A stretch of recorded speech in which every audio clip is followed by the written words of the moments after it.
Yo, growing a business is kind of tricky right now. Supply chains are squeezed, tariffs and trade policies are dynamic, and cash flow, it's tighter than ever. You need clarity to come out on top. Without it, you risk falling behind. If only you could hop in the DeLorean and see the future, right? Thankfully, there's NetSuite by Oracle. NetSuite has real-time forecasting to help you move ahead with confidence. This is your AI-powered business management suite and the #1 cloud ERP. Trusted by over 42,000 businesses, NetSuite brings accounting, financial management, inventory, and HR all under one roof. It's your single source of truth, giving you the data and control you need to move quickly. And with AI built in, you can automate the busy work and focus on strategy. NetSuite helps you see what's stuck, what it's costing you, and how to pivot fast. If I were running a business with a lot of moving parts, I'd use NetSuite for full control over everything. Tame the chaos with NetSuite. If your revenues are at least in 7 figures, download the free ebook, Navigating Global Trade, 3 Insights for Leaders at netsuite.com/SPI. That's netsuite.com/SPI. You spent months building towards launch day, but when the clock hits 0, your site crashes. Bots swarm, and loyal fans rage on Reddit. That's not good. Fanfare was built to stop that. Fanfare is the drop platform made for high-pressure moments, stampede-proof infrastructure, verified waitlists, and bot filters that actually work. Instead of refunds and rage, you get retention and revenue. And that sounds great to me. Your next launch shouldn't be a gamble.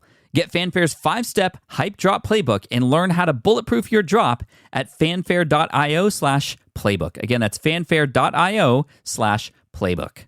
There just needs to be more content that is not selling, but it's teaching. If you were able to teach something new or something they didn't know beforehand, you were, 1, building rapport and creating a super fan, but 2, you are now viewed as an authoritative figure because you've now taught them something and you were positioned differently. You have to bridge people from people who don't know you to people who know you. And in order to do that, it is going to be somebody that you might have to lead with a problem because they don't know you, and then go to the solution you can provide, then the product. How do we make more sales for our product? There's a million different ways to go about it, but I wanted to bring somebody on the show today to talk about some specific strategies, some basic and some more advanced, to give you light to some other options that you might have that you might not be exploring yet. And we talk about everything from little groups and communities that you can use to then upsell or upserve into, as well as book offers and more.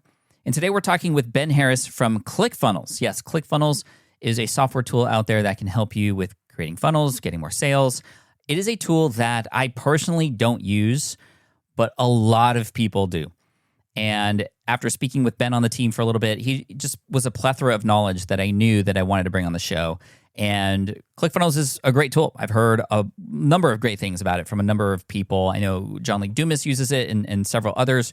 But most of all, I just wanted to download what was happening on their end in terms of what's working and what's not from their clients who use the tool. And so whether you use the tool or not, you're going to get some value from this episode. This is session 777 of the SPI podcast. And here he is, Ben Harris from ClickFunnels.com. You're listening to the Smart Passive Income Podcast, a proud member of the Entrepreneur Podcast Network, a show that's all about working hard now so you can sit back and reap the benefits later. And now your host. He uses 4 screens when he hosts a webinar in his office, Pat Flynn. Ben, welcome to SPI. Thanks for being here, man. Awesome. I am so excited to be here, and I appreciate you having me. ClickFunnels, who you work with, is an incredible company. We've heard about it for years now.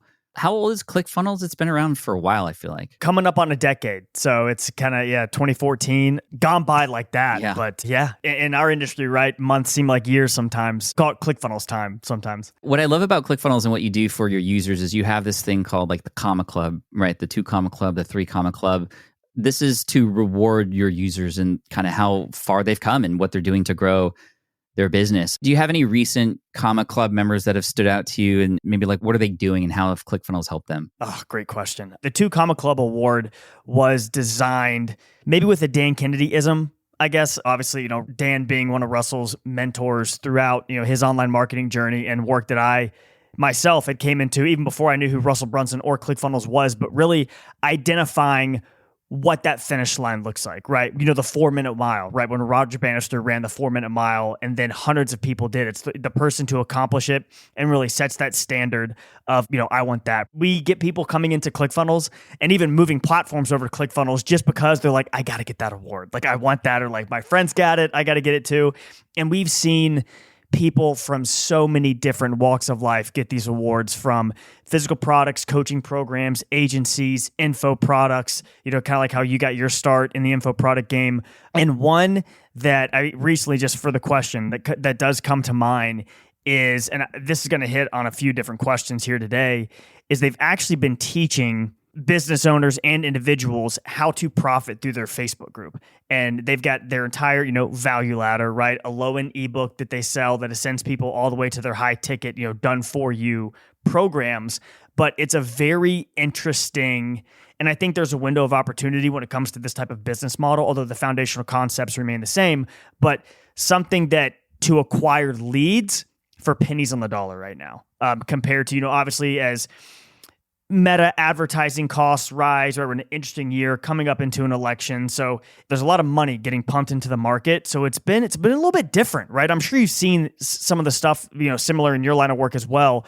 Yeah. Facebook group coaching, I guess it's been a fun way to not only grow a community, but grow your leads as well. That's really cool. And that's really smart. It goes along with what we're going to talk about today, which is kind of that ladder and how do we get people in the door? How do we get people from the front office to the back of house stuff, if you will, and the higher ticket items. And when I first heard about the 2 Comma Club, it was just like, man, that is really smart. Similar to how YouTube offers a silver plaque to people who get to 100,000 or gold for $1 million. And it's just having that to be something to drive to is so smart. So I just wanted to point that out because all of us can use such a mechanism inside of our business for our people. And then just the name itself is 2 Comma Club. It just rolls off the tongue so nicely. And I see people whenever I interview, sometimes they have the plaque in the background and they're sporting ClickFunnels, and it's really amazing.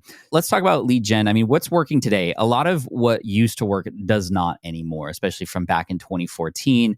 So when we talk about getting people in the door and let's say, you know, getting them to be on our email list so that we can nurture them and drive them forward, you said Facebook groups is one way, but like what's working today? You have a ton of customers who are using the program to figure this out. What is it really that's working today? On a scale 1 to 10, let's say like 1 is very, very basic, and then 10 is like crazy growth hacky. How extreme do you want me to get in this answer? Because I can go both ways. Okay, let's go 1, 5, 10. We'll do a few different examples. So what's the easy way? Yeah, with 1 right now, what used to work, right, is we really would start Facebook ads going to an opt-in page, right? And that was the basic premise that built ClickFunnels into such a gigantic company, was that entire idea of let's identify people who are interested, right? Get them to raise their hand of, hey, I would like to learn more of that information, and then ascend them instantaneously, identifying our subscribers to a low ticket buyer to a hyperactive buyer, right? Instantly.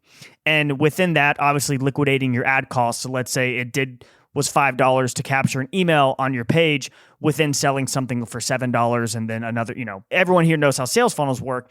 That's the old way, right? In a way that maybe still could work. And I do see some people doing it in the coaching space still pretty effectively. But one way, and I will not speak for myself because I have not personally tested this, nor have we as a company, but I have seen the solo ad space make a little bit of a comeback with obviously buying solo ads and then sending them to a funnel or an offer that would be very similar to something that used to work, but the acquisition cost is a little bit lower and the quality staying the same, to be completely honest with you. And that's something to where you don't need to learn any type of ad experience, right? You know, obviously some copy that you'll have to have on your page, but from an ad creative space, don't need it, right? Headline space, you know, even with ad descriptions or ad headlines, you don't need it. It's something to where you can find where your fans are congregating to, who has them, and send them your way. You can get started for just a few dollars. There are some brokerage websites out there if you just Google them.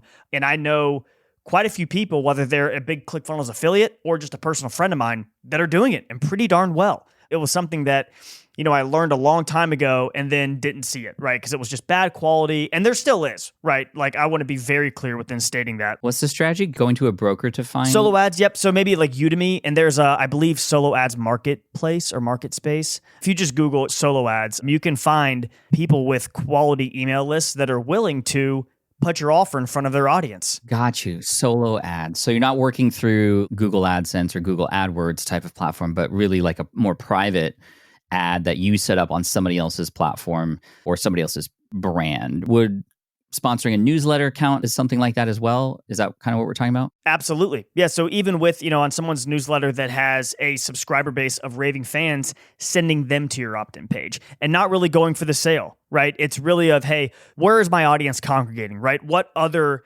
pockets on the internet are they involved in?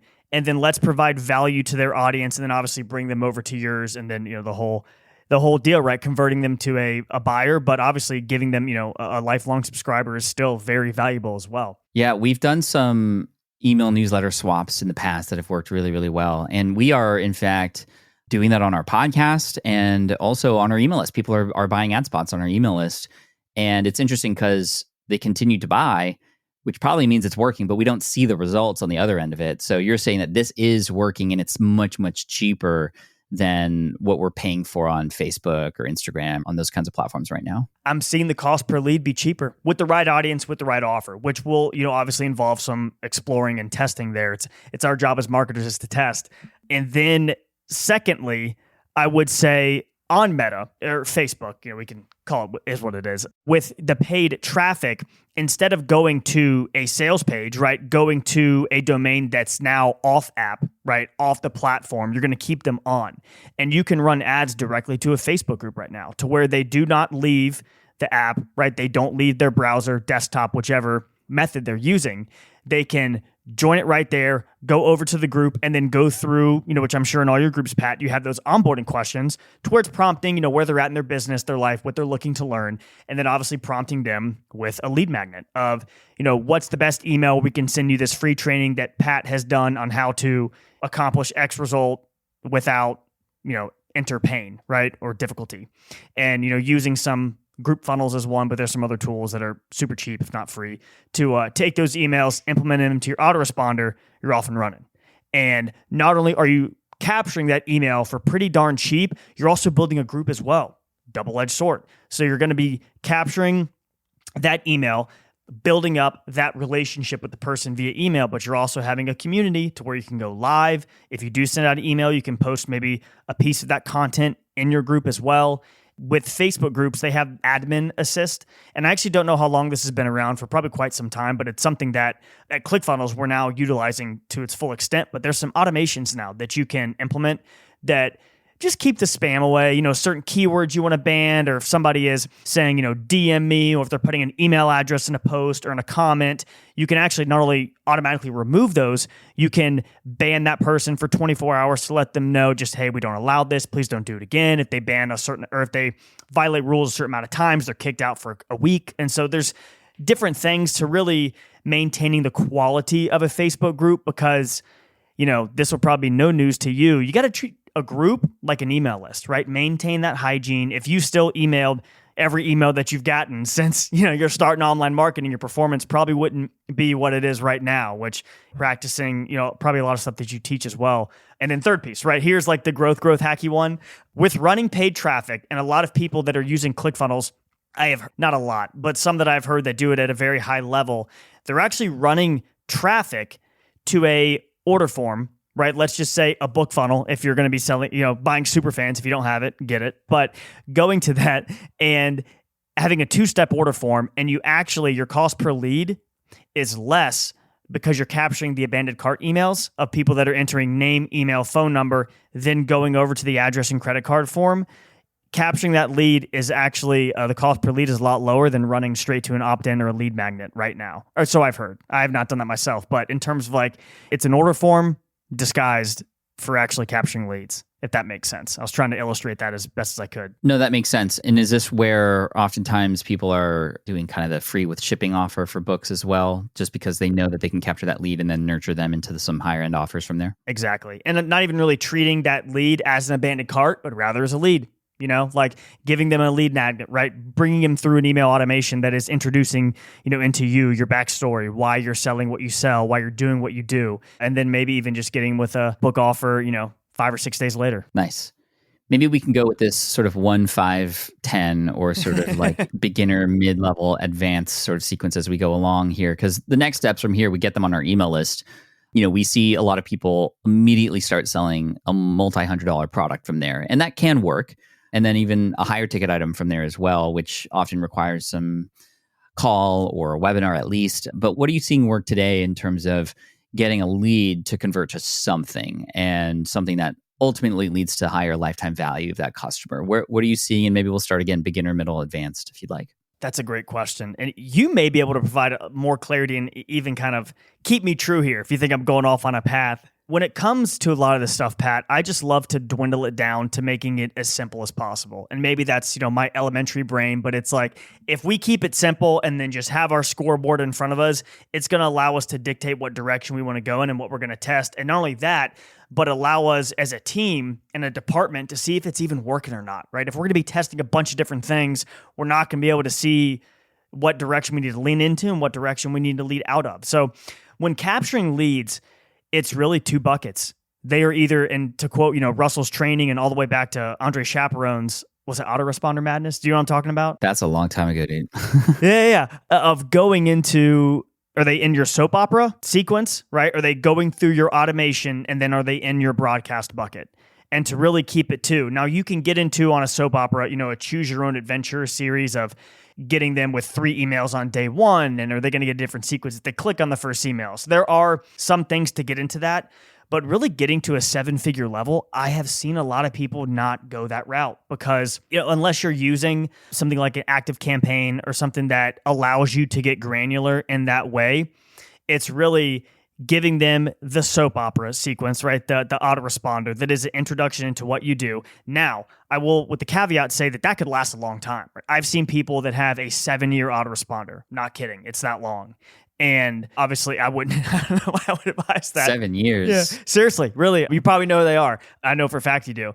But then having something, let's just say it's a month, right? Giving 30, 60, 90 days that will take them on a journey with you.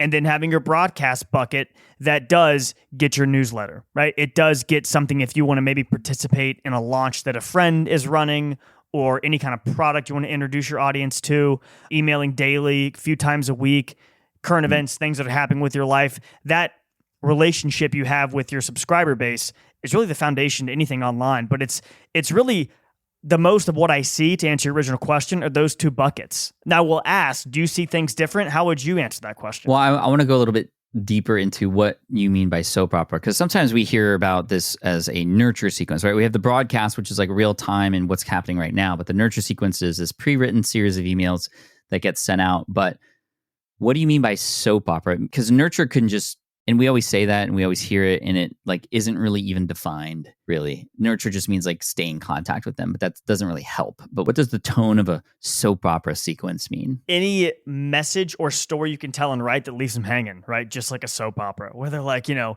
that's when Johnny's wife was never seen. It's like, dun, dun, dun, like tune in next week. It's that. It was her brother. Yeah, right? Yeah. It's one of those things that will, leave you hanging of like, P.S. I'll finish the story tomorrow. Make sure you look out for it. The subject line's going to say, my story with Pat, so it's kind of leaving them hanging and expecting more. And just like any series you will watch, that, The Walking Dead, right? Breaking Bad, these huge TV shows over the last decade or so, what do? They leave you hanging. They leave you wanting more. And I reference those series. I'm going back to like when they were coming on TV. Not you could binge the whole thing on one night on Netflix, but which you can now. But as they aired on national TV, they followed that script, right? Storytelling is storytelling. I don't care if it's your email list or Shrek. It all goes through a story. And I think that the more people would follow that, one, they're going to be building a bond with their audience because they're sharing an element of vulnerability that more likely the reader shares with the writer. But you're also taking them on a journey that's going to leave people hooked. At that point, I think you're in the process of creating superfans. Yeah, I would agree with that. And if you can relate it, obviously, to the pain that a person might have, and then you kind of agitate that pain or you amplify it a little bit and then provide your solution, this is where your offer can come in. Are there any sort of top level advanced ways people are converting beyond that right now? Yeah, I would say, because you mentioned at the beginning, I want to make sure I want to hit on this. You mentioned sort of like higher ticket products, maybe closing over the phone, something like that. I would say, and I don't see this often, so again, anyone who's listening or watching, just take this for what it's worth, because sometimes if you have multiple call to actions in an email, doesn't really lead to anything where you want to go, right? You want to send people in a singular direction. A confused mind says no, right? We want answers, not choices. So it sometimes leads people astray, but you could have something in a PS or another section of, and I'm talking just an email, that would say if they're interested in learning more about X result, click here, and that would enroll them somewhere else. Or that would take them to book a call that might not relate to your story completely, or you might have an email that would, in fact, take people in a different direction. Again, you got to make sure they raise their hand that they're interested in it, because obviously, and you know this, the higher you're selling a product for, the more indoctrination you need. Just fact. So if you're going to be selling something at higher ticket, either via webinar or via phone close for a sale, I would, on your autoresponder, just have that other well open up so some subscribers can flow in that direction if they would like to, both ending at the same result back into your broadcast bucket once they've completed the autoresponder. That makes sense. With running your own business, legal questions always come with the territory. Like, can I use this contract or agreement? What do I do if a client doesn't pay? Am I even structured the right way for taxes? Instead of Googling your way through legal landmines, imagine having a law firm ready to address your business's legal needs without the sticker shock. That's what you get with Legal Shield's small business plans. Legal Shield helps entrepreneurs access real legal help on contract reviews, collection letters, business formation guidance, and even help navigating IRS audits. Members can schedule consultations, upload documents through the app, and get support from a provider law firm that knows small business laws in your state. Plus, consultations on taxes or trademarks help you stay ahead of potential problems. And if a client is late on a payment, Legal Shield steps in with professional collection letters so you can protect your hard-earned revenue, all for a fraction of the price of hiring a lawyer on your own. Go to LegalShield.com/SPI or call 833-570-9980 to learn more and get big business legal support without a big business budget. That's LegalShield.com/SPI. While DIY website tools are everywhere, most fall short on design and performance. Hit publish. Framer ships your site worldwide in seconds. No code, no compromises. Framer is a powerful, user-friendly platform that delivers developer-level results without writing a single line of code. Make your designs move and convert with Framer. Framer brings your site to life with powerful animations, dynamic content handling, and a design-first approach that helps your site stand out. Framer is the design-first, no-code website builder that lets anyone ship a production-ready site in minutes. Browse hundreds of pixel-perfect templates or even design something of your own on a totally blank canvas. Add bold animations like appear effects, text effects, scroll and looping animations, and much more in seconds. And it's free to start. The built-in AI handles the heavy lifting of generating starter layouts and can even translate your entire site to any language. On the back end, you'll get responsive breakpoints, built-in hosting, a flexible CMS, and privacy-friendly analytics. Ready to build a site that looks hand-coded without hiring a developer? Launch your site for free at Framer.com and use code SPI to get your first month of pro on the house. That's Framer.com, promo code SPI. Framer.com, promo code SPI. Rules and restrictions may apply. You mentioned webinars. Webinars has been pretty key for us, but I know it's also changed over time. People like JLD, John Lee Dumas, had at one point been running a webinar a week to drive people into his program and has kind of slowed down. Other people are picking it back up. What's your sense of where the world is at with the online training, like in a webinar, and getting people to not just subscribe to a soap opera series or something, but, to a training that's happening live at some point in time that then leads to some offer? What's your stance on webinars these days? I love this question. Even to JLD's testament as well, Russell did that for years, right? It was a full 7-figure stream of revenue of running paid traffic to a webinar that would launch every Tuesday, and it was live. Yeah. And would just rinse and repeat the whole thing for a year straight, and did that for years. If you look at ClickFunnels user history, there's been big jumps, right? Most of the time for tech advances and other different lead magnets we would launch, but webinars being a huge jump of that, back in about 2016, 2017, around that era. But it's changed.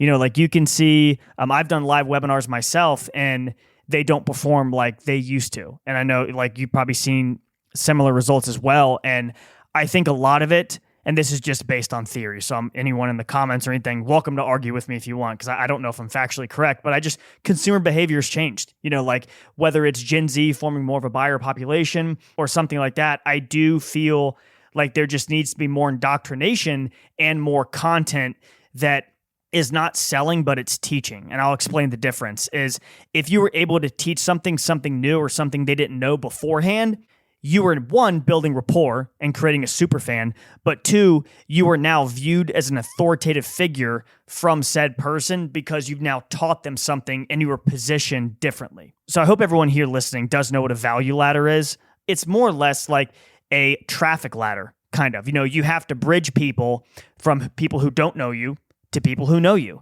And in order to do that on a basic copywriting standpoint, it is going to be somebody that you might have to lead with a problem because they don't know you, and then go to the solution you can provide, then the product, right? And I think we need to follow that within our sales cycles as well, not just advertising, because people need to know what they buy and they need to be comfortable with their money. I think guarantees are a huge piece too, and that might be a little growth hacky, but standard money back guarantees I think are gone. I'm not a huge fan of them. I think there's other ways that we can be more conditional in that realm. You got to meet me halfway. You don't really have 30 days, but more like a completion type things. Or, I have friends that, very close friends, in fact, that don't do a 30-day money back guarantee at all. They're like, hey, if you complete the whole course or all of my content, complete my book, my training program, anything, and you write me an email saying, hey, Pat, this wasn't worth my money, no arguments, take it. And not only are their completion rates higher, their refund rates are a heck of a lot lower. So to circle back here, webinars are just transitioning more into content-based selling. Does that make sense? Yeah, that makes sense. I mean, the webinars from back in the day were very, like, they provided maybe 15% value and were 85% like really good storytelling into a pitch. And then we even had like the video sales letters and the PLF formula and that stuff. And we do still see parts of that. The storytelling is important. The building of a relationship is important. I think that's why the PLF formula, Jeff Walker's 3 video series worked really well, because the first 2 had no selling at all. It was about story. It was about the person. It was about relatability. It was about the problem and kind of what was being done to solve that and the consequence of not solving this. And that stuff can only be done so long in a 1-hour session before, either is too much or we get to the pitch or what have you. But we've seen webinars continue to work, but we've had to shift how those webinars are done. We still have a registration page and people can go and watch them, and it still does convert for us. It's still our primary mechanism. However, we're hosting those on YouTube now, because YouTube, with the live streaming platform on there, allows us to get viewers who wouldn't have found us otherwise, number one. But also we're seeing a 5 to 10x view rate after the webinar is over by the algorithm pushing impressions out. And if we have at least a really good title and thumbnail, we're at least going to have an opportunity to, if anything, build a relationship with people, because the first 45 minutes is all value. Interesting. It's all content, and it's stuff that hopefully is new and different than what people are finding elsewhere on YouTube. And YouTube is rewarding really good long form content right now as well, as much as it is also rewarding shorts at the moment too. So that's working for us. But I think, like you said, the more that time goes on, the more that people need to be proven that this is a real person, that this is a real solution. And that often just can't happen in a single day. So for you to say like 7 years of a sequence, if you will, or having it take that long before a person converts is crazy, but also not. It's not surprising with where we are now. On YouTube, and even just kind of capping this off, maybe I'm just asking selfishly, you publish on YouTube, one, because you could expand your audience organically into someone who may not know, like, or trust you, frankly. And then that at worst can maybe convert into a subscriber or just someone who is viewing your content. But do you leave it up after, you mentioned like after the replays, how long do you leave up your video for? Or do you just leave it up? We used to leave them up and then, force the get the replay by tomorrow because it's going to go away. It's going to go unlisted and you won't be able to find it. But we found that there's more benefit for just keeping it up, because what we've done recently is the urgency that comes in. And maybe this is something we could talk about too. It's like what goes with the offer. When we offer something, how are we creating urgency to help a person make a decision? Because for a while, for the longest time, I and many others would put a discount on a product, and the discount would go away by a certain date. This is classic, and still people do this and do it very well. And people act because they have to, or else the price will go up, right? They have to make a decision. So what we've done, because we don't want to offer a discount anymore, that in our eyes reduces the perceived value of what we're offering. It reduces the quality of what the product may feel like. Couldn't agree more. We want to keep that price the same because it's now community, and community is our product. But the urgency comes in with, if you get in by next week, you can join the rest of the students as we all go through this course together. That the accelerator group that goes through this, the cohort begins on this date. So if you want a 2.5 times more chance to succeed and transform, do it with this group that starts next week. So are you going to come with us or not? That's the urgency. That's the decision point. That's what's working really well. Are you seeing anything work really well? Are there bonus offers that expire or other kind of funnel hacking type things that are working for conversions these days in that regard of urgency and scarcity? That's a good question. And we frankly probably need to do a little bit more of that. Right now, what has been, just been working with the constant flow of ClickFunnels customers for years has been growing our audience, right? Just growing our list and growing our trial base, which is two main KPIs that anyone in any sort of subscription business should be monitoring. But it's really just that value ladder, right? Bringing people, and obviously no one has sold ClickFunnels until they've taken the steps in order to be shown ClickFunnels, right? Someone who is a dead cold customer would never join our subscription, right? And nor should they. They don't know, like, or trust us. They need to be converted and to someone who has bought a book from us in the past, who has subscribed to a lead magnet. And for us going through that, there's not really, I guess, any bonuses or urgency that goes within that, unless it is, obviously a webinar or a ClickFunnels annual. And we'll include some digital products in there as well that they can't find anywhere else. It's only included if you buy ClickFunnels annual product on a webinar. But I love the idea of, having the cohorts, right? That's part of that, community piece that your brand is so huge on, and you teach incredibly well.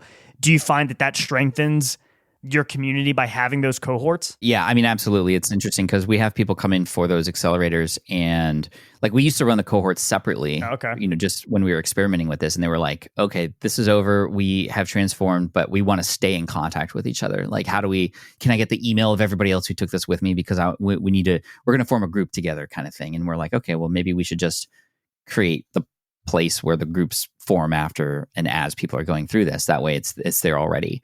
So it's, they come for the content, they stay for the community kind of thing, which is really great. I just got really curious about ClickFunnels itself and the business.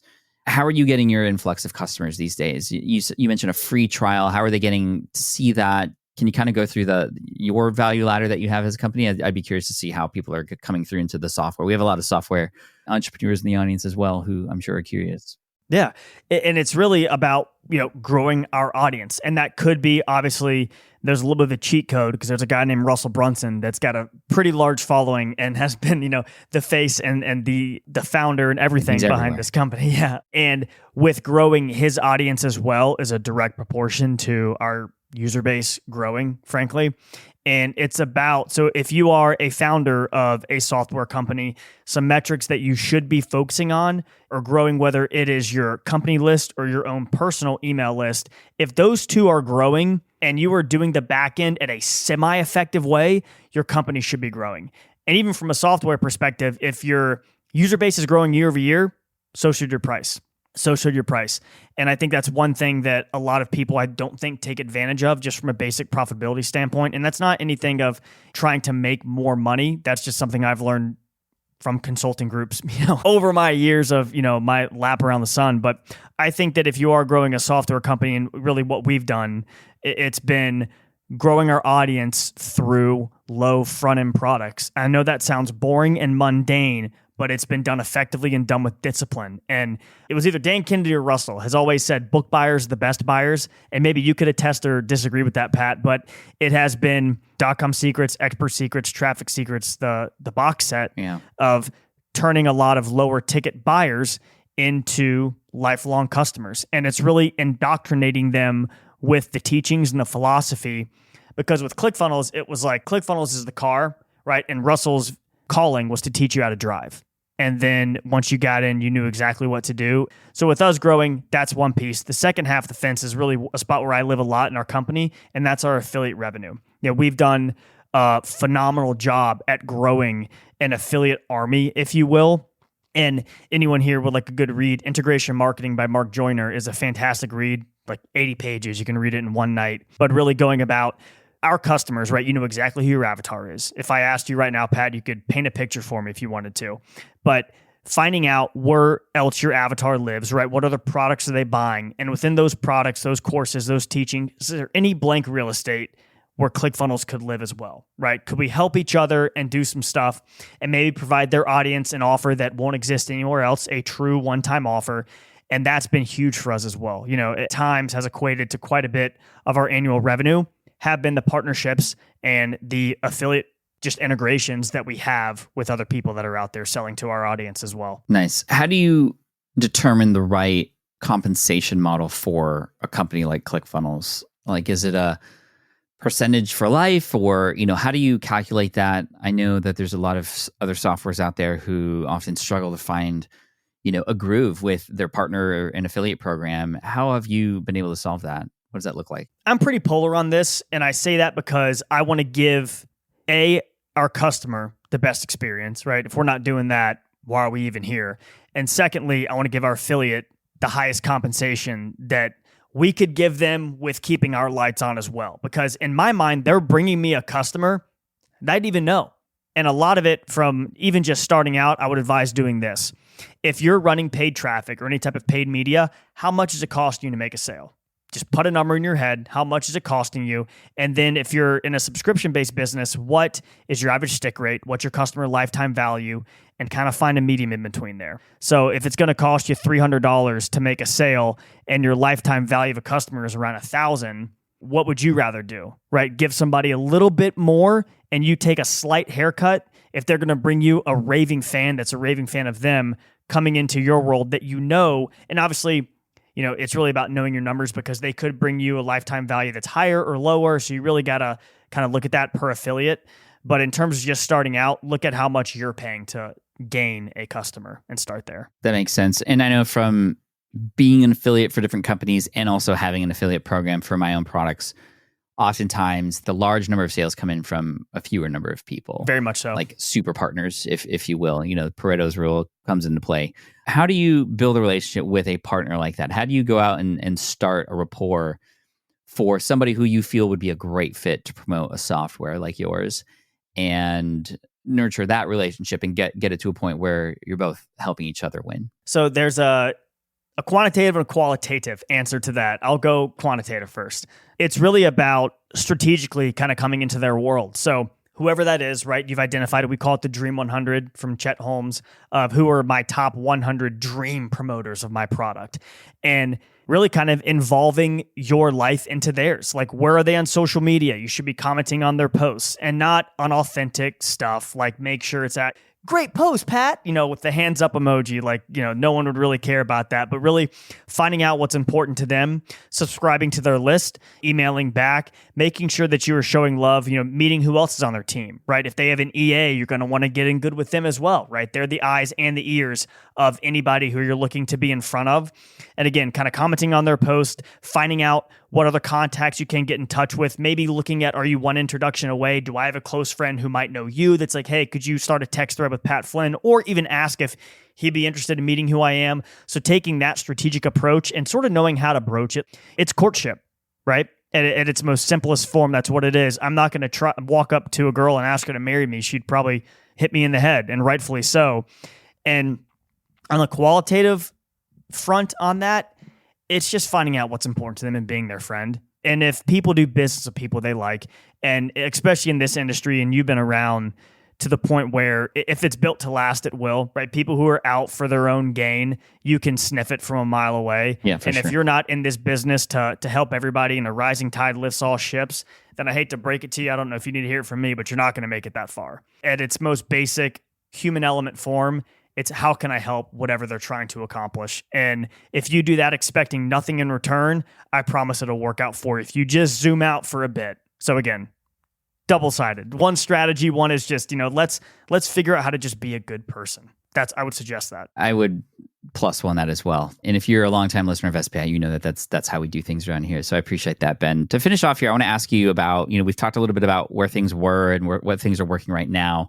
Where is the puck going? What is ClickFunnels doing right now? What are you thinking in terms of the future and where we're at in maybe a year or two? How are we going to continue to remain on top of it when it comes to marketing our products and sales? What's going to change? You got to think about the ClickFunnels customer and what they're looking to accomplish. And whether there's 100 steps, 10 steps, however you want to define it, in my mind, how can I remove every one of those barriers, right? How can I make the path to a 2 Club award as easy as possible? Not easy, but it's removing areas of friction, and they exist. And it's really about helping people. You see other people in this industry, right? They've got different things you can download that make building funnels easier. They make accessing products easier, maybe on the drop shipping front, integrations, different things like that. And I'm not saying just drop shipping. That was just something that came to my mind. But in terms of where the puck is headed, that's what we're trying to do, is making it, AI plays a big piece in that on the creation standpoint, making it as easy as possible. I hate the word easy because I feel like it's a shortcut type answer. And that's our team is actually, our hashtag this year is no shortcuts. No, John Gordon has like one word for the year. I have one hashtag. I really don't know why. I just came up with it. But that's sort of our deal. But it's something about how can we eliminate as much friction as possible? Because what we used to do is just give them the tool.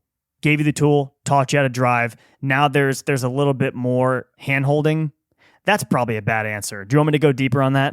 Go deeper if you can. I guess, AI. AI is changing the game, and we are going to be implementing quite a bit of that in terms of helping you create content, source products ideas, get the actual product themselves, create email sequences. What does, you're going to have the ability to just do much more than a share funnel. And for any ClickFunnels fan out there, you knew that if I had an opt-in page or a template I wanted to share with you, I could just give you a link. It'd be in your account in a couple of different seconds. You'll now be able to do that as if we're on steroids. And I'll leave the open loop there, but you can do much more than a share funnel now. And a lot of help with creating content. It eliminates the guesswork, right? AI is sort of like your internet assistant that has been studying for decades, that already has a bunch of information. So learning how to use that, you're going to eliminate a lot of guesswork and a lot of issues for yourself. Nice, man. Well, we got a lot of stuff to look forward to, and I've heard so many great things about ClickFunnels from a lot of our own users and a lot of my friends too. So if anybody wants to check out ClickFunnels and see what it might do for them in terms of helping them with sales and building funnels for themselves, where should they go? ClickFunnels.com. You got it, man. Definitely a lot of cool stuff coming down the pipeline. Follow us on social media at ClickFunnels, and we'll be coming out with a lot of fun content that I hope you enjoy. Nice, Ben. Thanks so much, man. Appreciate it. Thank you, Pat. All right, I hope you enjoyed that episode with Ben. Again, you can check out the company and the software at clickfunnels.com if you'd like. But great episode. We talked about a number of different things that you could do. What I would recommend from here, and with all episodes of the podcast, is you get that one nugget, that one idea that that you can try and implement, and you give it a chance. You execute, you commit to it, you see it through, you follow through, and then you can assess from there. And I guarantee if you take even one of these ideas from today's episode, maybe it's a more beginner one or maybe a more advanced one, you're going to see something happen. You're going to see some results and be able to adjust from there. So thank you again, Ben. Thank you to ClickFunnels and Russell. Russell and I have crossed paths every once in a while. We weren't able to get him on the show, but he's super busy. But Ben is great. So thank you, Ben. And thank you for listening all the way through. I appreciate you, and I look forward to serving you in next week's episode and next week's interview. Cheers. Thanks so much. See you in the next one. Thank you so much for listening to the Smart Passive Income podcast at smartpassiveincome.com. I'm your host, Pat Flynn. Sound editing by Duncan Brown. Our senior producer is David Grabowski, and our executive producer is Matt Gartland. The Smart Passive Income podcast is a production of SPI Media and a proud member of the Entrepreneur Podcast Network. Catch you next week. Have you dreamt about being your own boss, but still haven't made the first steps to making that dream a reality? Well, I get that. Starting a business can feel super overwhelming with legal forms, paperwork, finances. It's a lot. And that's why I'm excited to tell you about Taylor Brands. Taylor is a complete business builder designed to make launching your business simple and stress-free. You can register your LLC in just minutes, keeping your personal assets and the business assets separate from day one. From there, you get access to everything you need to get off the ground. Legal documents, licenses and permits, invoicing and bookkeeping tools, and even a 100-day business coaching program, all designed to help you hit the ground running. You'll also get a free, personalized business plan, branding tools, and so much more. And of course, listeners of this show get an exclusive 35% discount to get started. All you have to do is head to tailorbrands.com/SPI. That's TAILORBRANDS.com/SPI. Stop dreaming, start building with Tailor Brands. I get it. You want to grow your business, but selling at scale feels overwhelming. You're drowning in complicated funnels, creating different lead magnets, or constantly posting on social media. And that gets exhausting fast, especially when you're trying to sell to hundreds or thousands of people. But what if you could sell at scale with a simple, powerful quiz? A score app quiz or assessment asks your audience key questions and gives them instant personalized results based on their answers. Your audience gets to know where they are now and shows them the steps they need to hit their goals. You can set up a quiz in minutes using Score App's templates and have a powerful lead magnet that'll do the selling for you. The best part is your audience actually wants to take this quiz, and you build huge amounts of trust before you even make a single offer. No hard sales, no chasing leads, just value at scale. Get 50% off the first 3 months using the discount code SPI. Just head to scoreapp.com/SPI. Again, that's scoreapp.com/SPI.